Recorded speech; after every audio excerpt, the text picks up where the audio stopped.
Kereta baru keluar showroom, lepas tu boleh terus pecuk ke atau ada pantal larang dia? Kereta yang baru keluar showroom, belum sampai 1000 km, jangan drive lebih daripada 90 km sejam. Jangan bawa pada speed yang sama. Maksudnya, contohlah bawa 90, bawa je dalam tempoh masa yang lama. Jangan. Ataupun bawa slow pun jangan bawa dalam tempoh masa yang lama.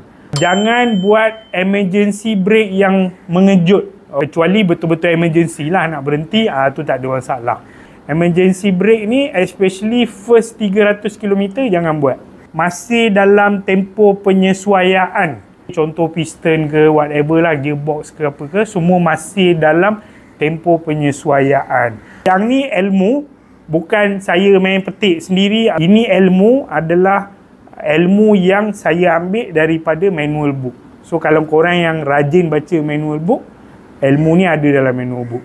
So pastikan anda berurusan dengan sales advisor Pro 2 yang paling dipercayai di Johor.